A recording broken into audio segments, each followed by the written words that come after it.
إن الحمد لله نحمده ونستعينه ونستغفره ونعوذ بالله من شرور أنفسنا ومن سيئات أعمالنا من يهده الله فلا مضل له ومن يضلل فلا هادي له أشهد أن لا إله إلا الله وحده لا شريك له وأشهد أن محمدا عبده ورسوله اللهم صل وسلم وبارك على نبينا محمد وعلى آله وصحبه أجمعين. Ayyuhal ikhwah, a'azakumullah. Masalah dakwah merupakan masalah yang mulia karena para anbiya wa rusul alaihi wassalatu wassalam tugasnya mereka berdakwah, mengajak manusia untuk mentauhidkan Allah Subhanahu wa taala. Para nabi, para rasul, tugasnya mereka berdakwah, mengajak manusia kepada agama yang hak, mengajak manusia untuk mentauhidkan Allah, menjauhkan segala macam perbuatan syirik. Ini merupakan perbuatan yang mulia. Makanya di muka bumi tidak ada perkataan yang paling baik melainkan orang yang mendakwahkan dakwah. Allah berfirman dalam surah Fussilat di ayat 33, "Wa man ahsanu qawlan mimman da'a ila Allah wa 'amila salihan wa qala innani minal muslimin." Dan tidak ada orang yang paling baik perkataannya melainkan orang yang mengajak manusia ke jalan Allah dan dia beramal saleh dan dia termasuk orang-orang Islam. Jadi orang yang berdakwah itu merupakan orang yang paling baik perkataannya di muka bumi ini, sesuai dengan nas Al-Quran. Dan dia melakukan amal-amal saleh. Kemudian juga orang yang berdakwah itu ganjarannya sangat besar. Nabi SAW bersabda kepada Ali bin Abi Thalib radhiyallahu anhu, "La ayyahdiallahu bika rajulan wahidan khairun laka min humrin na'am." Engkau menunjuki manusia satu orang itu lebih baik daripada onta-onta yang merah. Engkau menunjuki satu orang lebih baik daripada onta-onta yang merah. Onta-onta yang merah itu yang anak-anak onta yang disayangi oleh orang-orang Arab. Dan orang yang mengajak manusia kepada petunjuk ini ganjarannya sangat besar, yang dia mendapatkan ganjaran dari mulai dia mendakwakan sampai dia mati, sampai hari kiamat nanti. Besar sekali. Nabi bersabda sallallahu alaihi wasallam dalam hadis yang sahih yang diriwayatkan oleh Imam Muslim, "Man da'a ila hudan kana lahu minal ajri mithlu ujuri man tabi'ahu min ghairi an yanqusa min ujurihim syai'a." Kata Nabi sallallahu alaihi wasallam, barang siapa yang mengajak manusia kepada petunjuk, kana lahu minal ajr, maka dia mendapatkan ganjaran mithla ujuri man tabi'ahu, seperti ganjaran orang-orang yang mengikutinya, dan tidak mengurangi sedikit pun, la yanqus min ujurihim syai', tidak mengurangi sedikit pun dari ganjaran mereka. Ketika kita berdakwah, mengajak orang kepada kebenaran, kepada kebaikan, kepada tauhid, kepada sunnah, kepada pemahaman yang benar, maka kita dapat ganjaran.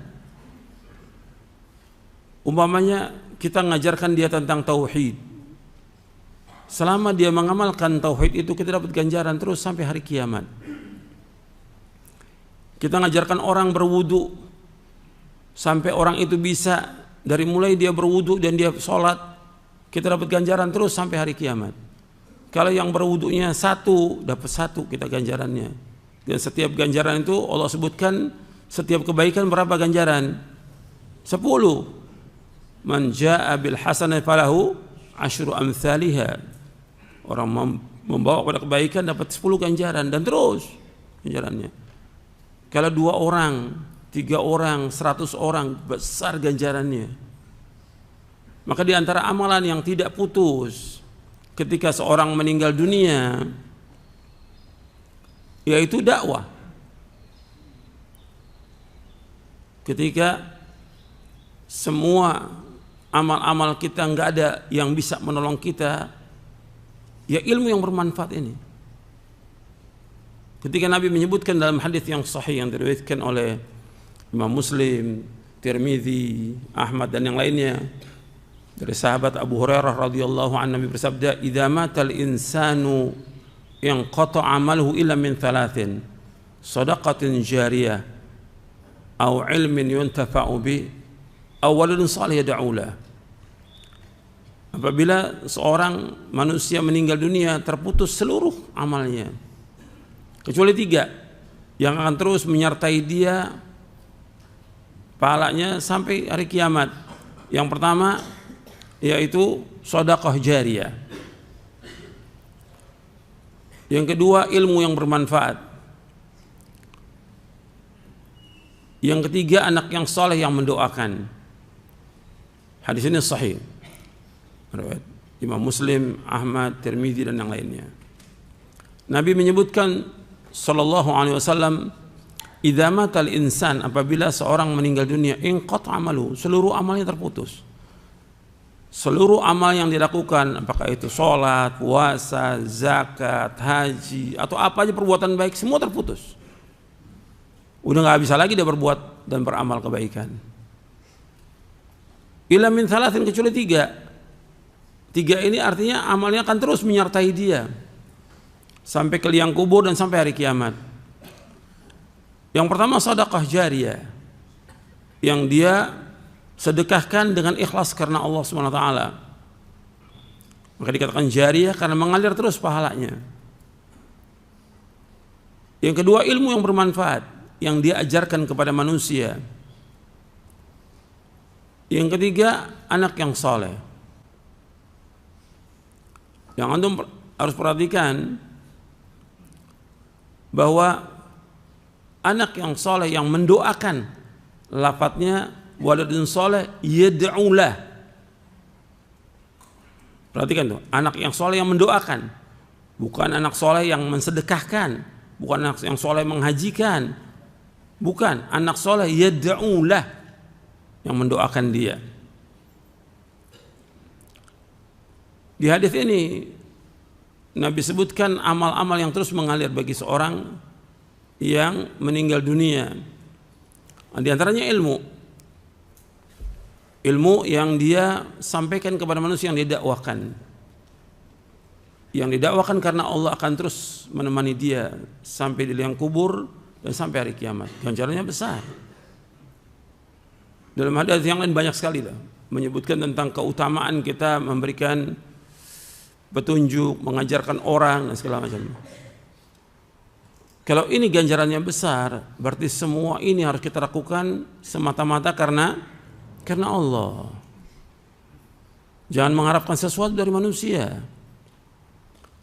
Saya sudah sampaikan di majelis ini tentang bagaimana para anbiya war rusul alaihimus salatu wassalam, mereka berdakwah semuanya karena Allah, dan mereka nggak minta upah. Dan ayat-ayatnya sudah saya bacakan, banyak sekali ayat dalam Al-Quran yang menjelaskan tentang para nabi dan para rasul alaihimussalatu wassalam. Mereka itu berdakwah semuanya karena Allah. Allah SWT ketika menyebutkan tentang para anbiya wa rasul alaihimussalatu wassalam, disuruh Nabi Muhammad SAW untuk mengikuti jejak mereka. Di dalam surah Al-An'am di ayat 90, ulaika alladzina hadallah fabihudahu muqtadi qul la as'alukum alaihi ajra in huwa illa dzikra lil alamin. Mereka adalah orang-orang yang mendapatkan petunjuk dari Allah, maka dengan petunjuk mereka itulah kalian mencontoh. Artinya disuruh Nabi Muhammad mencontoh petunjuknya para anbiya war rusul alaihi wassalatu wassalam. Di antaranya apa? Qul la as'alukum alaihi ajra in huwa illa dzikra lil alamin. Katakanlah, aku tidak minta upah kepada kalian dari dakwahku, sesungguhnya ini merupakan peringatan bagi sekalian alam. Surah Al-An'am ayat 90. Begitu juga Allah berfirman dalam surah Hud di ayat 29, wa ya qaumi la as'alukum alaihi malan in ajriya illa 'ala Allah. Nabi Nuh berkata kepada kaumnya, wahai kaumku, aku enggak minta kepada kalian harta, sesungguhnya upahku atas Allah. Dan banyak lagi yang lain. Nanti antum lihat lagi dalam surah Asy-Syu'ara, berulang-ulang Allah sebutkan dalam surah Asy-Syu'ara di ayat 109, 127, 145, 164, 180, Nabi Nuh, Nabi Hud, Nabi Saleh, Nabi Lut, Nabi Syuaib alaihi wassalatu wassalam, mereka semua mengatakan, wa ma as'alukum alaihi min ajr in ajriya illa ala rabbil alamin. Aku enggak minta upah dari kalian, sesungguhnya upahku ditanggung oleh Allah Rabbul Alamin. Ayat-ayat ini banyak. Saya akan nanti bacakan hadis-hadisnya. Bahwa ini semua nabi, semua rasul alaihi wasallam mengatakan kepada umatnya, wa ma as'alukum alaihi min ajr in ajriya illa ala rabbil alamin. Aku enggak minta upah dari dakwahku ini. Ganjaranku, upahku itu ditanggung oleh Allah Rabbul Alamin. Makanya para anbiya wa rasul alaihi wasallam mereka juga berusaha. Mereka punya usaha. Mereka ada yang dagang, ada yang pandai besi, ada yang tukang kayu, dan yang lainnya. Dan mereka makan dari jerih payah sendiri, tidak makan dari upah dalam berdakwah, tidak. Nabi Daud alaihi salatu wassalam sebagai raja, sebagai khalifah, sebagai nabi, kata Nabi Muhammad SAW, kana ya'kulu min amali yadi. Beliau makan dari usaha tangannya sendiri. Ini mulia. Ini ayat-ayat Al-Quran disebutkan oleh Allah. Apa cuma sekedar sebutan aja atau kita ngambil pelajaran dari situ? Pasti ada pelajarannya, pasti ada fikihnya. Agar para umat yang mengikuti jejak para nabi, agar mengikuti jejak mereka. Kan Allah menyebutkan di surah Al-An'am ayat 90, ulaika alladzina hadallah fabihudahum muqtadi. Fabihudahum muqtadi. Mereka lah orang yang dapat petunjuk dari Allah, maka kalian mengikuti petunjuknya mereka. Ini Al-Quran. Kalau sudah datang Quran, kewajiban kita sami'na wa ata'na. Jangan dibantah. Allah menyebutkan bahwa sikap orang yang beriman itu, kalau sudah datang dalil, dia mengucapkan sami'na wa ata'na. Innama kana qaulal mu'minin idza du'u ila Allah wa rasulihi yahkuma bainahum ay yaqulu sami'na wa ata'na wa ulaika humul muflihun. Surah An-Nur surah 24 ayat 51. Innama kana qaulal mu'minin, sesungguhnya ucapan orang-orang beriman, idza du'u ila Allah wa rasulihi, apabila diajak kepada Allah Rasulnya, liyahkuma bainahum, untuk dihukumi di antara mereka, ay yaqulu sami'na wa ata'na. Ya, mereka berkata kami mendengar dan kami taat, wa ulaika al muflihun, dan mereka lah orang-orang yang sukses, orang-orang yang beruntung. Sekarang saya akan bacakan hadis-hadis Nabi SAW. Karena ini masalah dakwah, masalah penting, masalah besar. Orang berdakwah dia harus ikhlas karena Allah dan tidak mengharapkan sesuatu dari manusia. Ketika dia mengharapkan upah, ketika dia mengharapkan uang dari dakwahnya, yang nggak dapat ganjaran, nggak dapat pahala, hilang tuh semua keutamaan yang berkaitan dengan dakwah ini, hilang semuanya. Sedangkan orang beriman, dia ingin dengan dakwahnya dia mendapatkan ganjaran dari Allah Taala. Dan Nabi sudah sebutkan ganjarannya, Sallallahu Alaihi Wasallam. Ketika Nabi sudah sebutkan ganjarannya, supaya orang itu mengharapkan ganjaran dari siapa? Dari Allah. In ajriya illa ala rabbil alamin. Ganjaranku ditanggung oleh Allah Rabbul Alamin, bukan dari manusia. Karena sekarang ini dakwah ini sudah jadi perebutan orang. Sudah seperti jadi pekerjaan gitu, dakwah ini. Jadi dagangan. Maka ada seorang ulama mengatakan, undur kaifa asbahal ilmu al-yawma hirfatan wa san'atan wa tijaratan. Perhatikan sekarang ilmu ini, ilmu syar'i ini sudah jadi barang dagangan. Sudah jadi apa? Keahlian dia. Dia dakwah, keahliannya ini ya dia harus dibayar segini gitu. Udah nggak karena Allah lagi. Dan ini orang berlomba-lomba.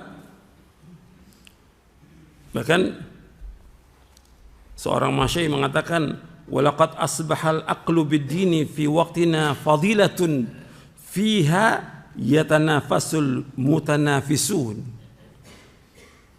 Sekarang ini orang cari makan dengan agama ini di waktu kita sekarang ini sepertinya satu keutamaan yang orang kejar-kejaran. Semua masuk di medan dakwah ini. Untuk cari apa? Cari uang. Maka kalau kita tanya, kenapa sekarang ini banyak ruwaibidho, banyak orang-orang yang tidak paham agama, yang tidak ngerti agama, orang bodoh masuk untuk dakwah. Karena apa? Karena di situ ada apanya? Ada uangnya. Orang berusaha bagaimana mencari uang dengan dakwah ini. Dan kemudian berbangga-banggalah satu ustadz dengan ustadz yang lain. Ya, itu orang cuma punya motor, saya alhamdulillah punya mobil. Terus terganti lagi mobil lagi. Jadi udah jadi kebanggaan, berlomba-lomba mencari uang dengan dakwah. Ini nggak pernah dilakukan oleh salafus saleh. Nggak pernah. Semua mereka lakukan karena Allah. Nggak mengharap sesuatu dari manusia, tidak. Sebagai para anbiya wa rasul. Kemudian sekarang kalau orang itu mencari uang dengan dakwah, apakah ada ancamannya? Ada. Ada. Saya akan bacakan. Ini saya ambil dari kitab Mawsu'atul Manahi Asy-Syar'iyyah fi Sahih Sunnah An-Nabawiyah.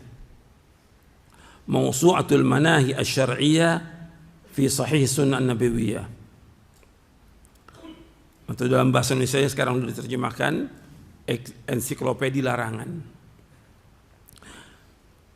Jadi ensiklopedi tentang larangan-larangan syar'i di dalam sunnah Nabi yang sahih, yang ditulis oleh Syekh Abi Usama Salim bin Id al-Hilali di dalam Kitabul Ilmi di bab yang ke-43, babun nahi an takassub bil Quran, bab larangan mengambil upah dari Al-Quran. Diriwayatkan beberapa riwayat. Saya bacakan semua riwayatnya. Ada 6 riwayat. Yang pertama riwayatnya dari sahabat Abu Darda radhiyallahu an, bahwasanya Rasulullah SAW bersabda, man akhadha ala ta'limil Qur'ani qausan qalladahu Allahu qausan min narin yaumal qiyamah. Dari sahabat Abu Darda radhiyallahu an, bahwasanya Rasulullah SAW bersabda, barang siapa yang mengambil upah, barang siapa mengambil sebuah busur panah sebagai upah dari mengajarkan Al-Quran, maka niscaya Allah akan mengalungkan busur panah dari api neraka pada hari kiamat. Hadis ini hasan li ghairihi, diriwayatkan oleh Imam Ibnu Asakir dalam kitabnya Tarikh Dimashq. Kemudian yang kedua dari hadis Ubadah bin Samit, dari hadis Ubadah bin Samit radhiyallahu an, ia berkata, aku mengajarkan Al-Quran dan menulis, aku mengajarkan Quran dan menulis kepada ahlu suffah.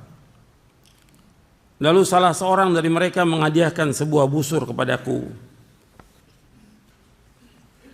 Kata Ubadah bin Samit radhiyallahu an, kata beliau, busur ini bukanlah harta, bukanlah uang, dan ini aku dapat gunakan untuk berperang di jalan Allah. Aku akan mendatangi Rasulullah SAW dan menanyakannya kepada beliau. Lalu aku pun menemui beliau dan berkata, wahai Rasulullah Sallallahu Alaihi Wasallam, seorang laki-laki yang aku ajarkan menulis dan membaca Al-Quran telah menghadiahkan sebuah busur kepadaku. Busur itu bukanlah harta berharga dan aku akan gunakan untuk berperang di jalan Allah. Maka Rasulullah SAW bersabda, in kunta tuhibbu an tutawwaqa tawqan min narin faqbalha. Jika engkau suka dikalungkan dengan kalung dari api neraka, maka terimalah. Hadis ini sahih, diriwayatkan oleh Imam Abu Daud, Ibnu Majah, Ahmad, Al-Hakim dan Baihaqi. Al-Hakim berkata hadis ini sahihul isnad. Anda perhatikan di sini, di hadis yang kedua ini, hadis Ubadah bin Samit radhiyallahu an. Ayat-ayat yang tadi saya bacakan bahwa para anbiya mengatakan kepada umatnya, "Qul ma as'alukum alaihi min ajr in ajriya illa rabbil alamin." Aku enggak minta upah dari kalian, sesungguhnya upahku, dan ini merupakan peringatan. Kemudian juga dalam surah Al-Furqan ayat 57 Allah berfirman, "Qul ma as'alukum alaihi min ajr illa man syaa'a yattakhidha ila rabbi sabila." Aku enggak minta upah dari dakwahku ini kepada kalian. Hanya saja aku ingin orang mengambil jalan menuju kepada Allah dengan dakwah ini. Dan di surah Syuara, wa ma as'alukum alaihi min ajr in ajra illa ala rabbil alamin. Aku enggak minta upah kepada kalian dari dakwahku ini, sesungguhnya ganjaranku ditanggung oleh Allah Rabbul Alamin. Ayat-ayat ini semua sudah dibacakan oleh Nabi Muhammad SAW kepada siapa? Kepada para sahabat. Jadi para sahabat tuh faham tidak boleh meminta upah dari dakwah dan tidak boleh menerima uang dari dakwah. Itu pemahaman para sahabat, fahmu salaf. Makanya ketika Ubadah bin Samit radhiyallahu an diberikan busur panah, maka yang ada ucapannya apa? Ini bukan uang. Ini bukan uang, tapi busur panah. Karena pemahaman dia uang tidak boleh. Mungkin busur panah boleh. Tapi tetap ditanyakan kepada Nabi Muhammad SAW. Ditanyakan kepada Rasulullah Sallallahu Alaihi Wasallam. Maka jawaban Rasulullah SAW, jawabannya, in kunta tuhibbu an tutawwaqa tawqan min nar faqbalha. Jika engkau ingin dikalungkan dengan kalung dari api neraka, maka terima busur panah itu. Rasulullah nggak jawab, nggak apa-apa, terima aja. Nggak ada kalimat itu. Bukan uang ini nggak apa-apa. Tapi Rasul memberikan ancaman di sini. Ancaman dari Rasulullah, kalau kamu ingin dikalungkan dengan kalung api neraka, kamu terima upah itu. Ini Ubadah bin Samit menceritakan kepada Rasulullah bahwa dia mengajarkan ahlu sufa, arti dakwah. Kemudian dia mengajarkan juga untuk membaca Al-Quran, mengajarkan menulis. Kemudian diberikan hadiah. Diberikan hadiah berupa busur panah. Ubadah mengatakan ini bukan uang ini bukan harta. Jadi kalimat itu ketika dia mengatakan ini bukan harta, dalam hadis disebutkan faqultu laisat bimalin. Ini bukan harta. Berarti pemahaman Ubadah bin Samit dan para sahabat yang lainnya bahwa kalau menerima uang dari mengajarkan ilmu syar'i ini, hukumnya boleh atau tidak? Tidak boleh, pemahaman sahabat ini, pemahaman salaf ini. Kemudian dia mengatakan, aku akan tanyakan kepada Rasulullah. Ditanyakan. Kemudian Rasul menjawabnya seperti yang tadi saya bacakan hadisnya. Apabila engkau mau dikalungkan dengan kalung api neraka, maka terima. Ini bentuk ancaman ini bukan masalah kecil, masalah besar. Karena bagaimana dia dakwah kemudian dia dengan itu masuk neraka, waliyadzubillah. Nasallahu alaihi afiyah. Dan hadis ini sahih dari Imam Abu Dawud, Ibnu Majah, Ahmad, Hakim. Dan ini dibawakan juga oleh Syekh Al-Albani dalam silsilah ahadits as-sahihah di juz yang pertama. Sekarang kita masuk yang ketiga. Hadis yang ketiga. Dari sahabat Imran bin Husain. Untuk melihat sahabatnya beda-beda yang meriwayatkan. Tadi Abu Darda, kemudian Ubadah bin Samit. Sekarang yang ketiga Imran bin Husain radhiyallahu anhuma. Bahwa ia melihat seorang qari sedang membaca Al-Quran lalu meminta upah. Beliau mengucapkan kalimat istirja. Apa istirja? Inna lillahi wa inna ilaihi raji'un. Ngajar Quran minta upah. Atau kadang-kadang lebih daripada itu pakai tarif lagi. Atau mengajarkan kitab tauhid pakai bayar. Ada nggak? Ada.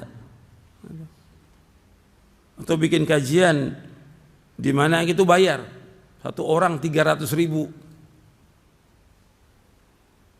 Dalam Islam nggak ada yang seperti ini, nggak ada. Maka langsung diucapkan inna lillahi wa inna ilaihi raji'un. Kemudian ia berkata kepada orang itu, aku mendengar Rasulullah SAW bersabda, man qara'al Qur'ana falyas'alillaha bihi fa innahu sayaji'u aqwamun yaqra'una al-Qur'ana yas'aluna bihi an-nasa. Rasulullah SAW bersabda, barang siapa yang membaca Al-Quran adalah ia minta pahalanya kepada Allah, minta ganjaran pahalanya kepada Allah. Sesungguhnya akan datang beberapa kaum yang membaca Al-Quran lalu meminta upahnya kepada manusia. Hadis ini hasan li ghairihi, diriwayatkan oleh At-Tirmidzi, Ahmad, Al-Baghawi dalam Syarh Sunnah. Tirmidzi mengatakan hadis ini hasan. Ini hadis yang ketiga. Sekarang kita masuk hadis yang keempat. Dari sahabat Abu Sa'id Al-Khudri radhiyallahu an, bahwasanya ia mendengar Rasulullah SAW bersabda, ta'allamul Qur'ana was'alullaha bihil jannata qabla an yata'allamahu qaumun yas'aluna bihi dunya fa innal Qur'ana yata'allamuhu thalathun rajulun yubahi bihi wa rajulun yasta'kilu bihi wa rajulun yaqra'u lillahi.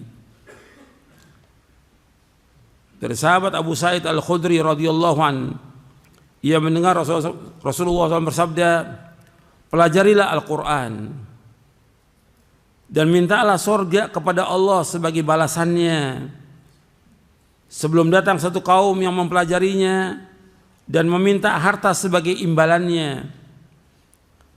Sesungguhnya ada 3 jenis orang yang mempelajari Al-Quran. Yang pertama, orang yang mempelajarinya untuk membangga-banggakan diri dengannya. Yang kedua, orang yang mempelajarinya untuk mencari makan.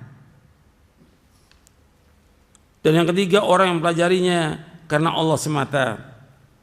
Hadis ini hasan, diriwayatkan oleh Imam Ahmad, Al-Baghawi dan Al-Hakim. Jadi Nabi menyebutkan SAW, dan hadis ini dimasukkan oleh Syekh Al-Albani dalam silsilah hadits as-sahihah di juz yang pertama, hadis nomor 258 dalam silsilah hadits as-sahihah. Nabi menyuruh kita untuk belajar Al-Quran dan minta sorga. Dengan kita belajar Quran, dengan kita mengajarkan Quran, minta sorga kepada Allah SWT.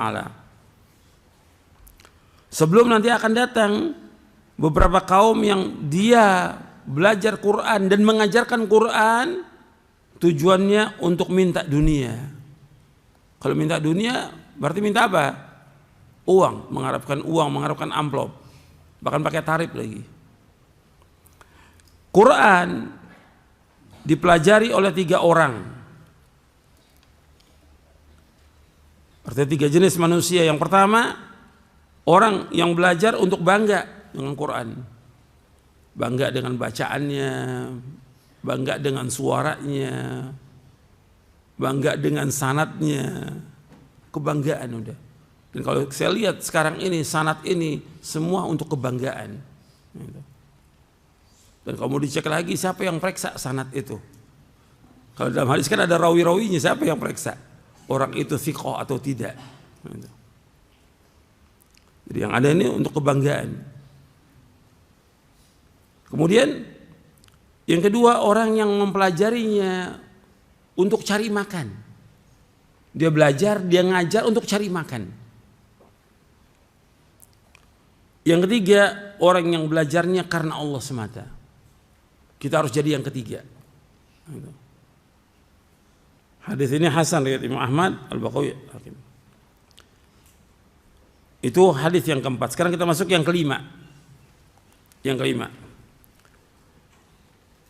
Dari sahabat Jabir bin Abdullah radhiyallahu anhu. Ia berkata, Rasulullah SAW keluar menemui kami. Saat itu kami sedang membaca Al-Quran. Di antara kami terdapat orang-orang Arab dan orang-orang Ajam. Orang-orang Ajam atau orang Badui, bukan orang Arab. Beliau sallallahu alaihi wasallam bersabda, artinya Rasulullah SAW bersabda, "Iqra'u fakullun hasanun wa sayaji'u aqwamun yuqimunahu kama tuqamul qidhu yata'ajjalunahu wa la yata'ajjalunahu." Iqra'u fakullun hasanun. Bacalah Al-Quran. Bacaan kalian semuanya bagus. Wa sayaji'u aqwamun, nanti akan datang beberapa kaum. Yuqimunahu, mereka menegakkan Quran. Kama tuqamul qidhu, seperti menegakkan anak panah. Apa maksudnya? Dijelaskan di lanjutannya. Yata'ajjalunahu. Yata'ajjal maksudnya yatlubuna bi qiraati al-ajilah min aradid dunya. Yata'ajjalunahu ay yatlubuna bi qiraatihi al-ajilata min aradid dunya, yaitu dia membaca Al-Quran yang minta disegerakan ganjarannya. Yaitu apa? Dia mengharapkan uang, mengharapkan dunia. Dia tidak mengharapkan ganjaran di akhirat, dia pengen dunia. Dia pengen dapat uang dari ngajar Quran itu. Wala yata'ajjalunahu. Wala yata'ajjalunahu ay la yuriduna bihil ajilah wa hiya al-akhirah. Dia tidak ingin kehidupan akhirat. Ini jelas nih. Dia ingin dunia dan tidak ingin akhirat. Yata'ajjaluna ay la yuriduna bihil ajilah wa hiya al-akhirah. Dia tidak ingin akhirat. Yang dia ingin adalah uang. Jadi orang ngajar, orang dakwah, orang mengajarkan Quran, dia ingin dapat upah, dapat uang. Dia tidak ingin mendapatkan ganjaran di akhirat. Padahal tadi sudah saya sebutkan keutamaan dakwah ini besar, ganjarannya besar, pahalanya besar. Luar biasa. Orang yang kita dakwakan kita dapat pahala terus mengalir sampai hari kiamat. Tapi orang ini tidak mau. Dia ingin dapat upah dari ngajarnya itu. Sekarang kita masuk yang keenam.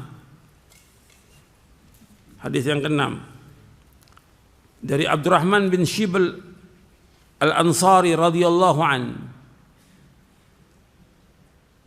bahwasanya Muawiyah berkata kepadanya, jika engkau datang ke kemahku, maka sampaikanlah hadis yang telah engkau dengar dari Rasulullah sallallahu alaihi wasallam. Kemudian ia berkata, Abdurrahman bin Shibl Al-Ansari radhiyallahu an, aku mendengar Rasulullah sallallahu alaihi wasallam bersabda, iqra'ul Qur'an wa la ta'kulu bihi wa la tastakthiru bihi wa la tajfu anhu wa la taghlu fihi. Rasulullah SAW bersabda, iqra'ul Qur'an, bacalah Al-Qur'an. Wa la ta'kulu bihi, jangan engkau mencari makan dari Al-Qur'an. Wa la tastakthiru bihi, dan janganlah engkau memperbanyak harta dengan mengajarkan Al-Qur'an. Wa la tajfu anhu, dan jangan engkau mengabaikan Qur'an. Arti janganlah engkau enggan untuk membacanya, jangan engkau mengabaikannya. Wa la taghlu fihi, dan jangan engkau berlebihan dengan Al-Qur'an. Ini hadis, 6 hadis dari para sahabat radhiyallahu anhum ajma'in yang mereka dengar langsung dari Rasulullah sallallahu alaihi wasallam menjelaskan tentang apa? Tentang haramnya mengambil upah dari mengajarkan Al-Qur'an, dari berdakwah. Ada perbedaan pendapat di antara ulama tentang masalah ini.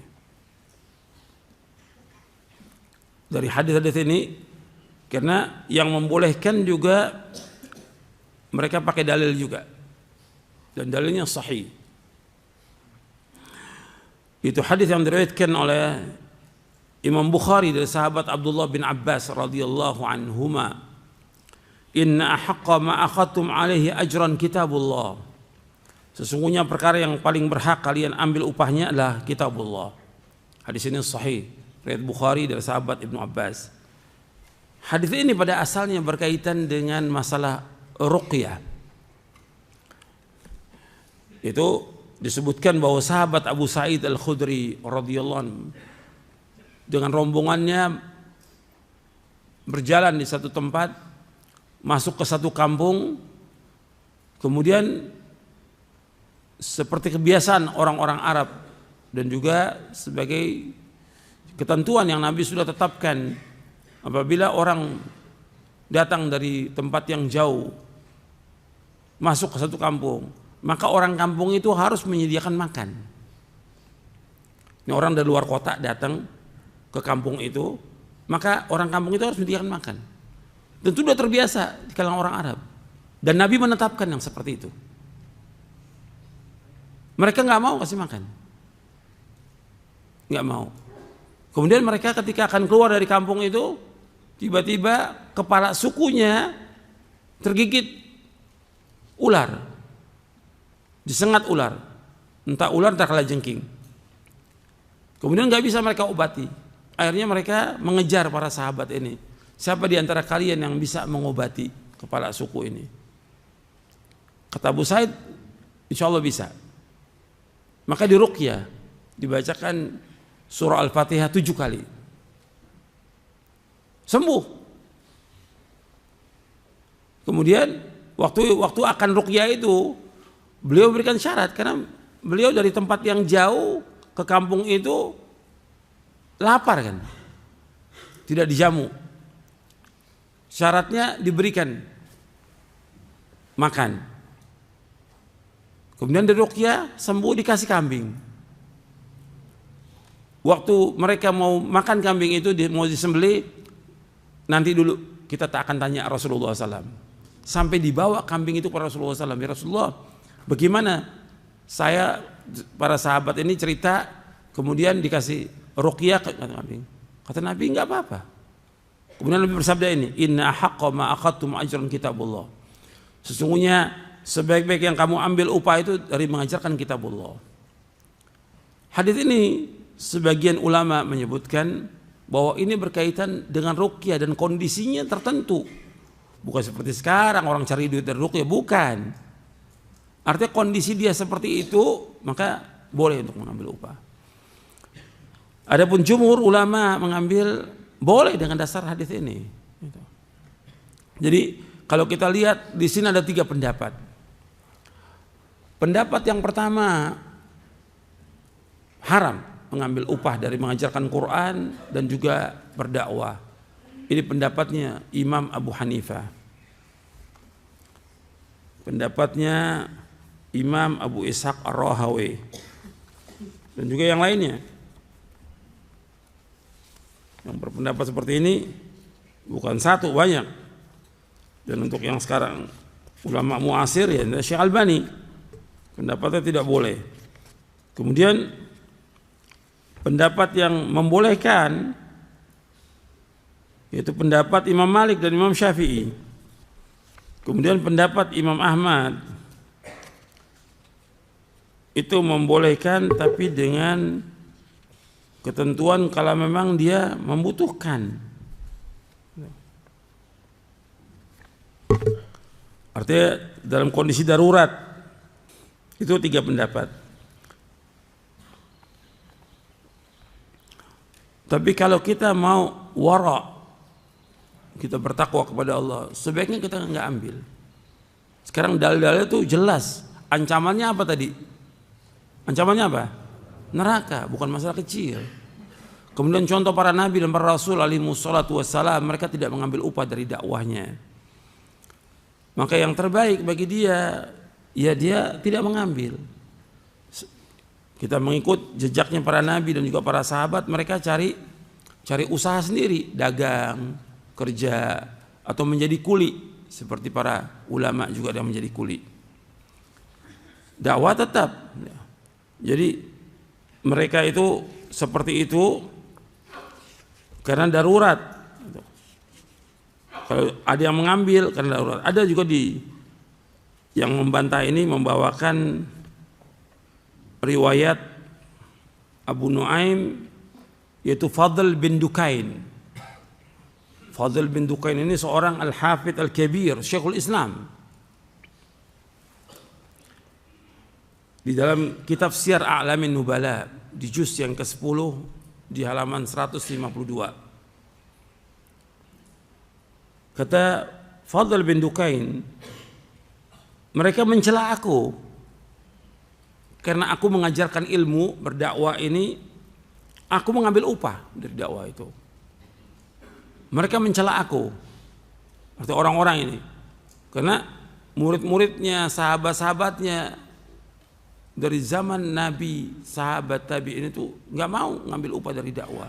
Kau ini Fadl bin Dukain seorang imam, Al-Hafidh Al-Kabir, Syekhul Islam, kau mengambil upah.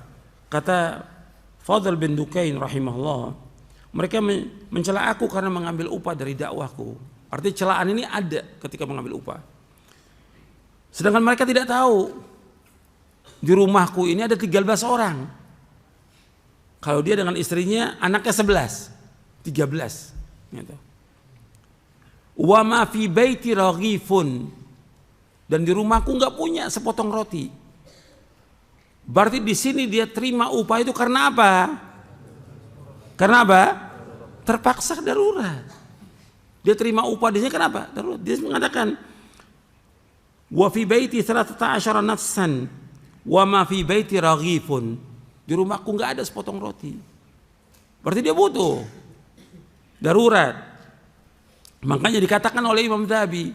Imam Dhahabi memberikan komentar dalam Syiar A'lamin Nubala di juz yang ke-10 halaman 152. Kata beliau begini, thabata anhu, maksudnya Fadl bin Dukain, annahu kana ya'khudhu al-hadithi syai'an qalilan li faqrihi. Gitu. Memang ada riwayat yang sahih dari Fadl bin Dukain rahimahullah bahwa dia mengambil upah dari dia mengajarkan hadis sedikit, syai'an qalilan, sedikit sekali. Karena apa? Li faqrihi, karena dia fakir betul, nggak punya apa-apa. Berarti kondisi dia apa di sini? Darurat. Sedangkan kaidah ad-darurah tubihul mahdzurat. Darurat membolehkan yang dilarang. Kalau upah itu nggak boleh, ini darurat, berarti membolehkan. Ad-darurah tubihul mahdzurat. Jadi darurat itu membolehkan yang dilarang. Ini dibawakan oleh orang yang membantah tapi nggak disebutkan kondisinya. Kondisi apa di sini? Darurat. Dan kaidah darurat boleh. Atau dalam Al-Quran orang makan bangkai boleh atau tidak? Boleh ketika darurat. Famaniturra ghaira baghin wala adin. Nah, ini juga demikian. Kemudian juga yang harus antum ingat lagi, bahwa ketika kita belajar, syarat kita menuntut ilmu syar'i untuk mendapatkan pahala dari kita belajar ilmu syar'i ini, syaratnya apa? Ikhlas. Ketika dia mengharapkan dunia, Nabi menyebutkan apa? Tidak mencium aroma sorga. Nabi bersabda SAW, man ta'allama ilman mimma yubtagha bihi wajhullah la yata'allamuhu illa liyusiba bihi aradan minad dunya lam yajid arfal jannati yaumal qiyamah. Barang siapa yang menuntut ilmu, belajar ilmu syar'i yang mestinya dilakukan karena Allah, mengharapkan wajah Allah, tapi dia nuntut ilmunya untuk mengharapkan dunia, mengharapkan uang atau jabatan atau kedudukan, maka kata Nabi SAW, lam yajid arfal jannati yaumil qiyamah, maka dia tidak akan mendapatkan aroma sorga pada hari kiamat. Dia tidak mendapatkan aroma sorga pada hari kiamat. Hadis ini sahih diriwayatkan oleh Imam Ahmad, Abu Daud, Ibnu Majah dan Al-Hakim. Enggak mencium aroma sorga. Ini ketika dia menuntut ilmu syar'i. Kalau dia sudah menuntut ilmu syar'i, dia belajar, apakah dia belajarnya di pondok, di Libya, di Madinah, di Yaman, di Al-Azhar atau yang lainnya, dia belajar. Pulang kewajiban dia apa? Dakwah. Wajib dia berdakwah. Ketika dia berdakwah, syaratnya dakwah untuk dapat ganjaran apa? Ikhlas.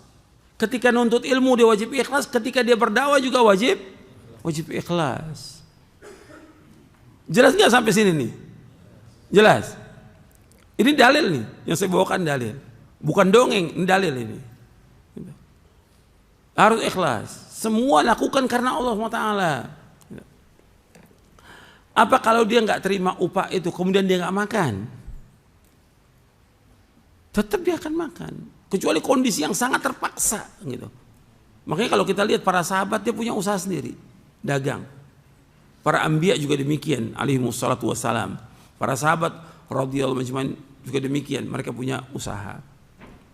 Para imam juga demikian, para imam. Dan mereka nggak mau mengambil upah. Dan kalau antum lihat kitab-kitab yang menjelaskan tentang apa,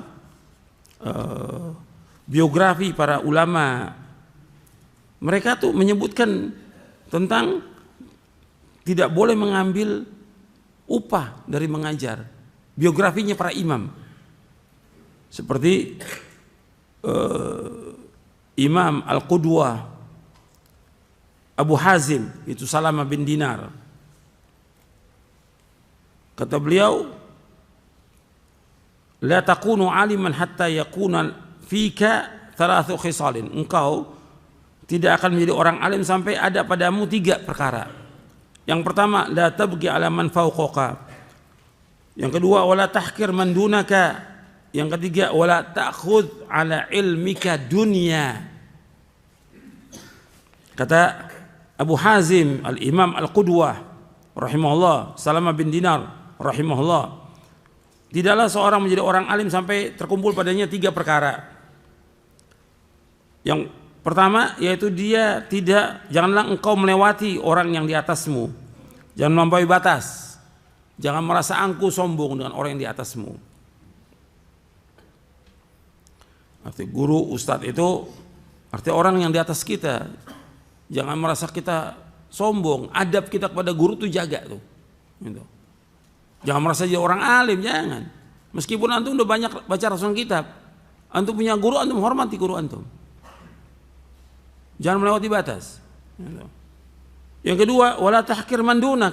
Jangan engkau melecehkan, meremehkan orang yang di bawahmu. Yang ketiga, ini yang jadi syahid di sini. Wala taqut ala ilmika dunia. Jangan engkau mengambil upah dari engkau mengajarkan ilmu. Jangan engkau mengambil upah dari mengajarkan ilmu. Ini dibawakan oleh Imam Az-Zahabi dalam kitabnya Syiar A'lamin Nubala di juz yang ke-6 di halaman 98. pernah ditanyakan kepada Abdullah ibn Mubarak tentang orang-orang yang rendah. Famanis safilah, safilah itu orang yang rendah, orang hina. Kata beliau, alladzina ya'ishuna bidinihim, yaitu orang-orang yang dia cari makan dengan agamanya. Cari makan dengan agamanya. Ini dalam Syiar A'lamin Nubala di juz yang ke-8. Kemudian yang sering saya bawakan juga perkataan Abul Aliyah yang wafat tahun 73 Hijriah, dia seorang tabi'i. Abul Aliyah tabi'i. Kata beliau, alim majjanan kama ulimta majjanan. Ajarkan manusia dengan gratis sebagaimana engkau juga nuntut ilmu dengan gratis.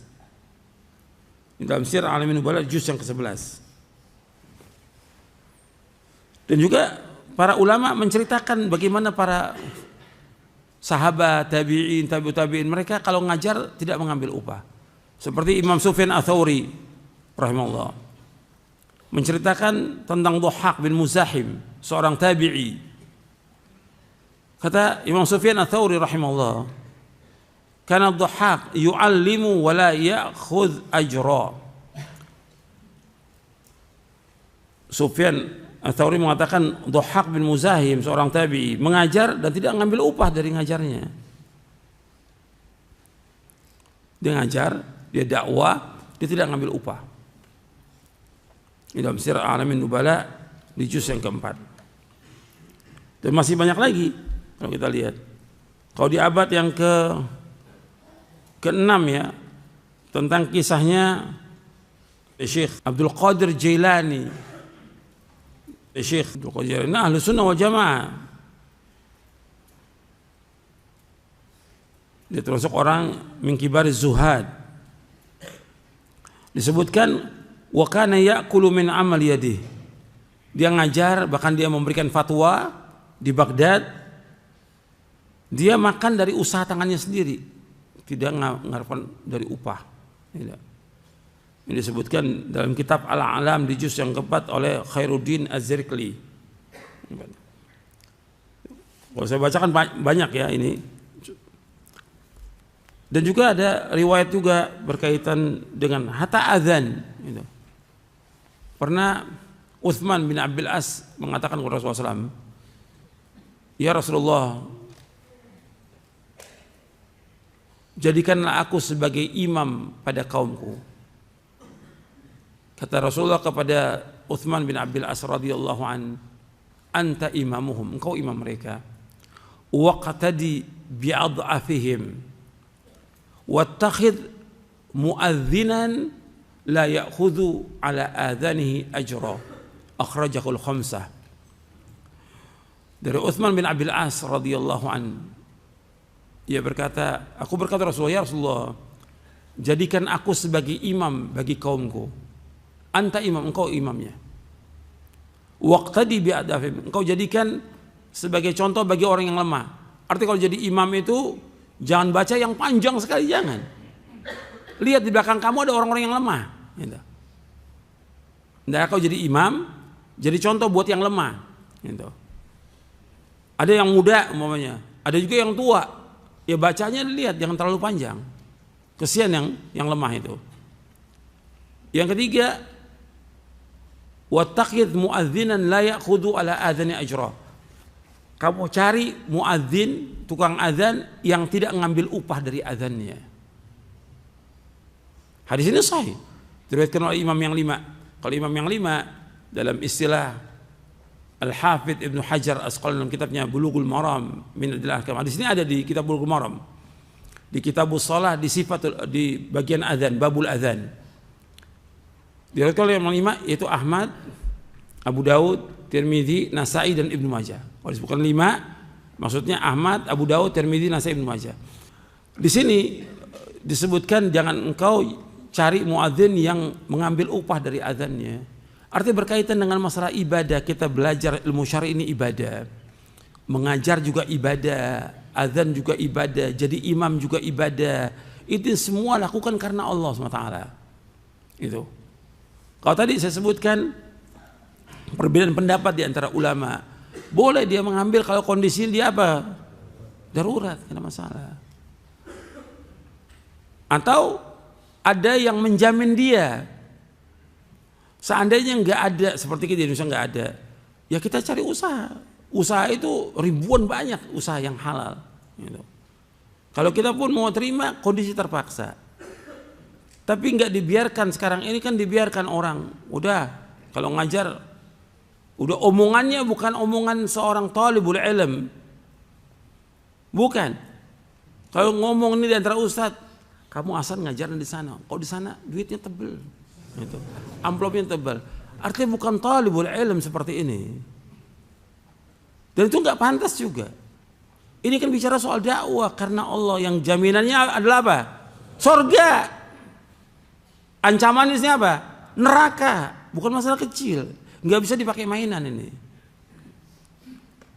Bagaimana kita menjaga keikhlasan? Jadi orang jangan mengatakan orang yang terima amplop juga dia juga bisa ikhlas.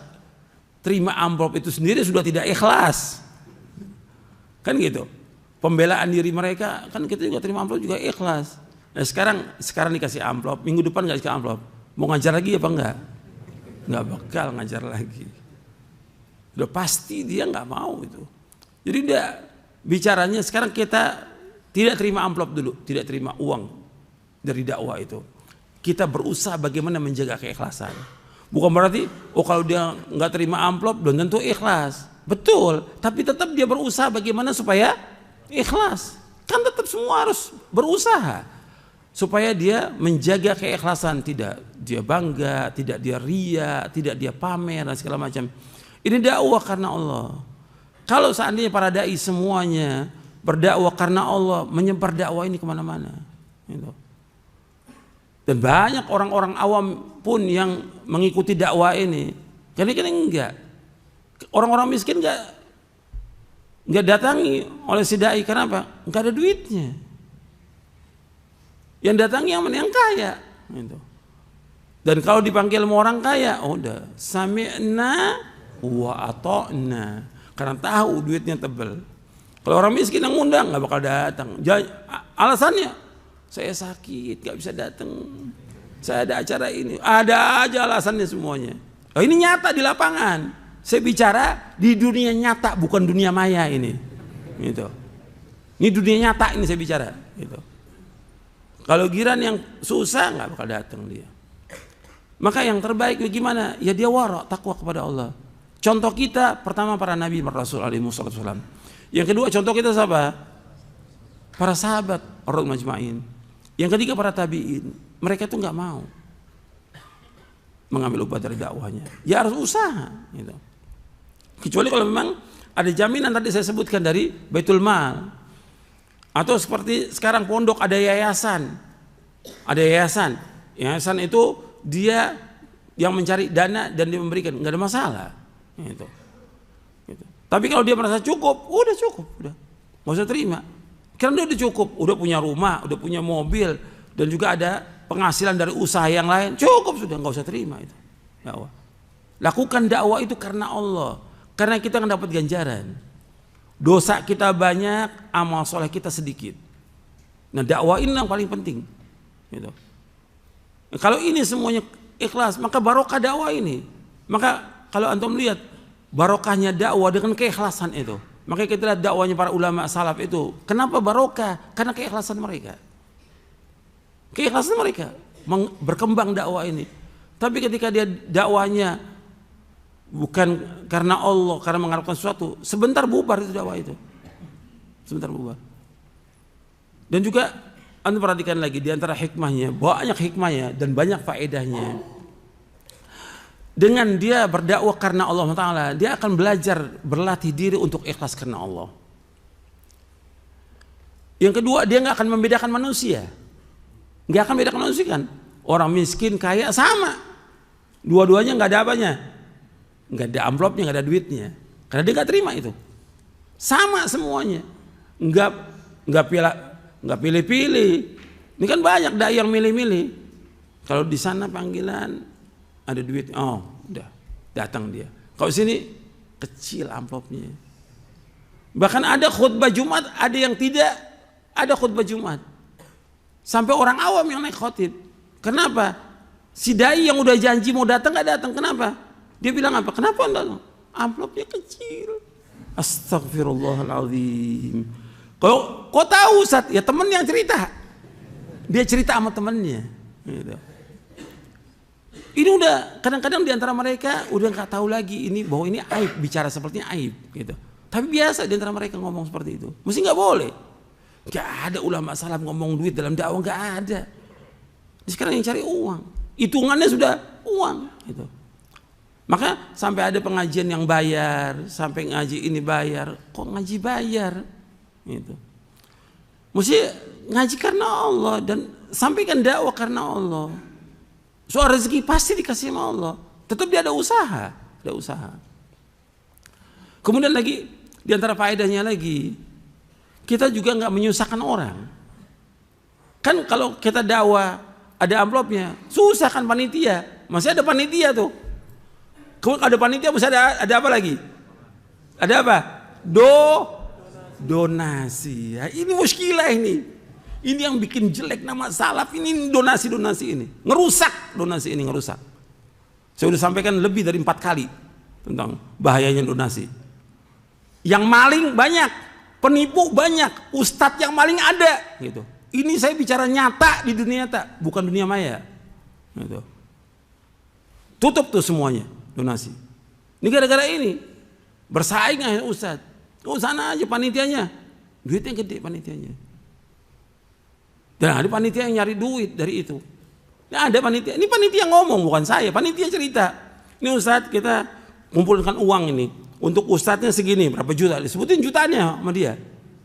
Terus udah buat kita makan. Terus buat kita juga panitia juga dapat ustadz. Mana ada dakwah panitia dapat duit? Ini udah ngerusak dakwah salaf, ini ngerusak dakwah salaf. Di beberapa tempat maka ada kan panitia-panitia karena donasi. Ini orang para pengangguran nih, para pengangguran. Nggak ada kerjaan, Hasan ini dari dakwah dapat duit. Ini nggak benar, ngerusak. Coba kalau dakwah itu tidak ada uang, tidak ada amplop, nggak ada lagi donasi, nggak ada donasi, nggak ada. Dulu dakwah nggak ada orang pakai panitia pakai, nggak ada sama sekali, nggak ada. Jalan dakwah karena Allah SWT. Gitu. Paling ada satu orang muhsinin yang bantu, ada muhsin yang bantu dia untuk dakwah. Udah selesai. Tapi ini kan enggak sekarang ini, terus donasi. Sampai setiap ada dakwah itu kan bikin malu kita. Siapkan apa? Infak terbaik Anda. Lu dakwah siapin buku dong, Quran, buku. Apalagi itu enggak, siapkan infak terbaik Anda. Mesti itu dakwah. Itu nggak benar, nggak ada seperti itu. Jadi ngerusak dakwah. Jadi udah dari awalnya ketahuan ini udah nyari duit, gitu. Dan panitia nyari duit dengan cara itu. Mesti biarkan aja sebagaimana diajarkan orang untuk ikhlas karena Allah Taala. Ini yang saya bawakan dari Quran, dari hadis Nabi yang sahih, dari penjelasan para sahabat dan juga para imam. Yang kita mesti begitu mendengar itu, ya kita berhati-hati, bukan bantah, bukan pakai akal nyontoinnya macam-macam deh, sudah nyontoinnya yang macam-macam. Tujuan contoh-contoh itu tujuannya apa? Contohnya untuk menolak apa? Al-Quran dan Sunnah. Dan ini bahaya, orang bisa sesat nanti gara-gara ini.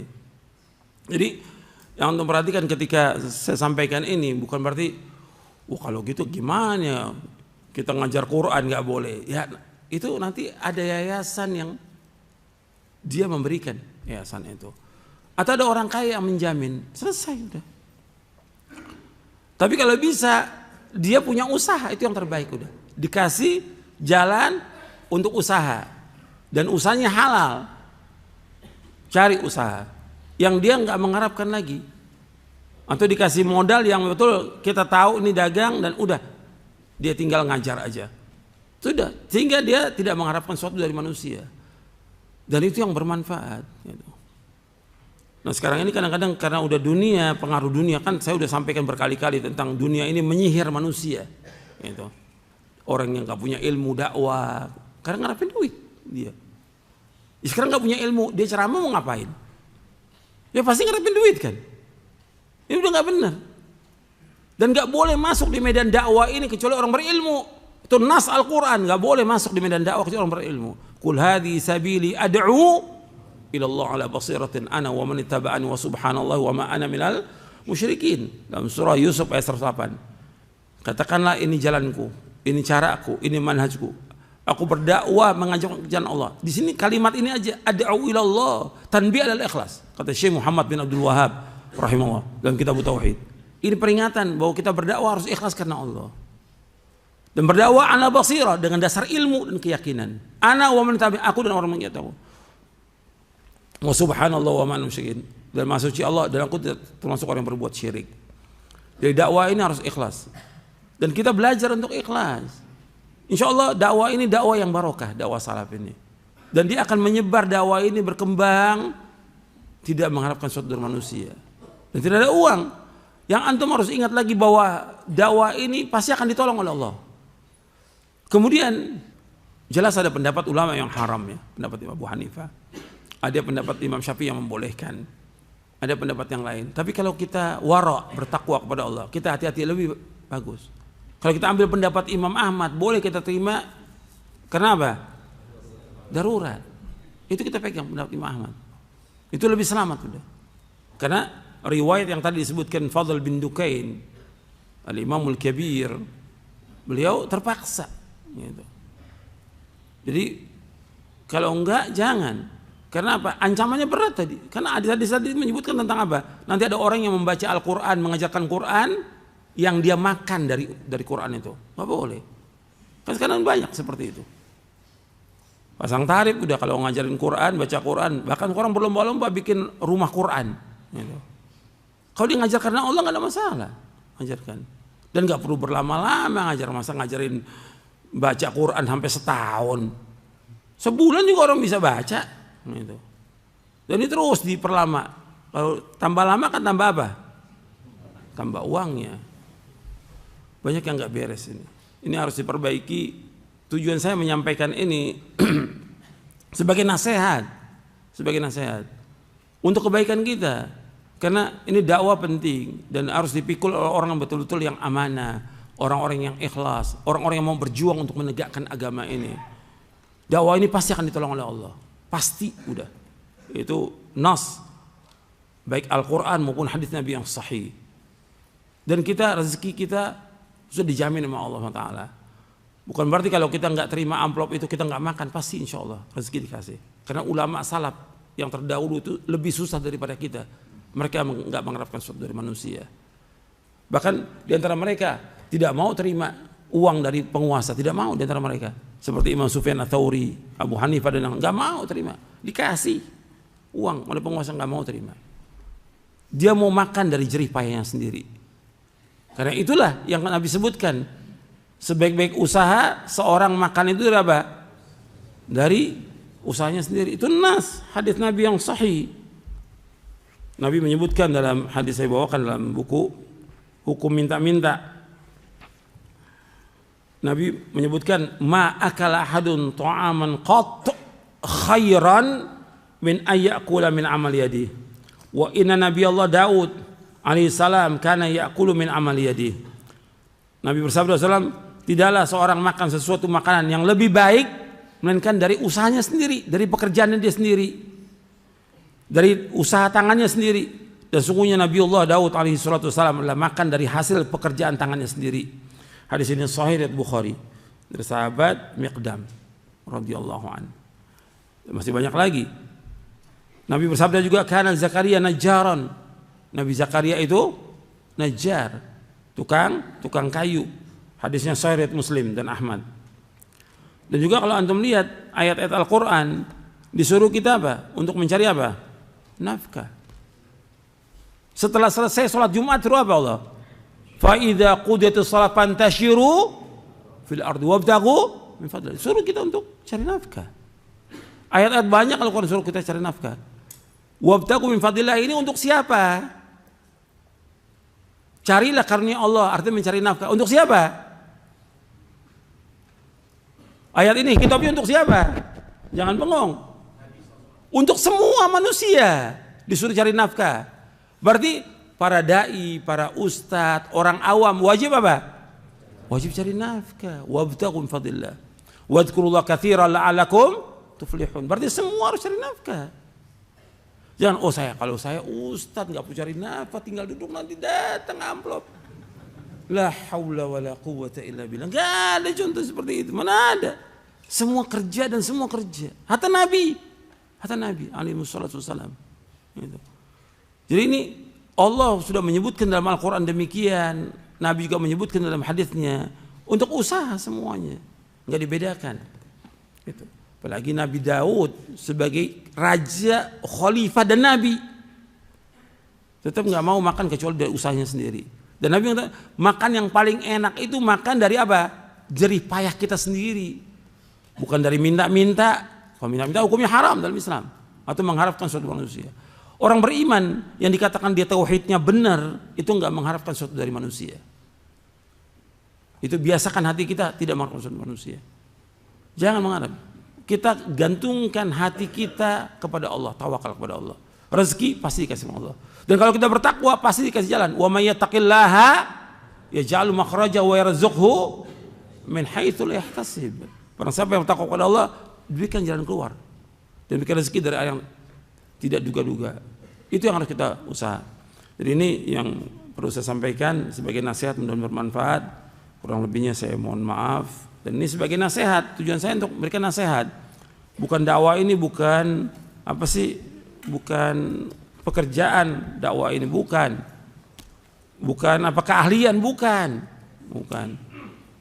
Dan juga bukan tijarah, bukan dagangan.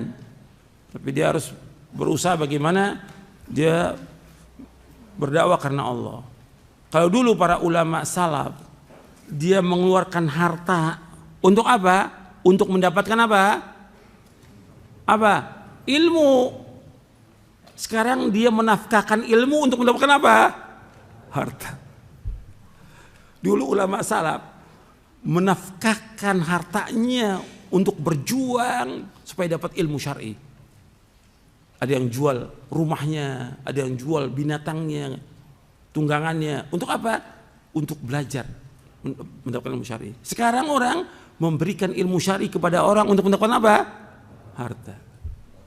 Allah musta'an. Terbalik udah dunia ini. Kita wajib mengikuti jejak siapa? Ulama salaf. Katanya Al-Quran wa sunnah ala fahmi salaf. Antum lihat fahmi salaf. Bagaimana fahmu salaf dalam masalah dakwah ini?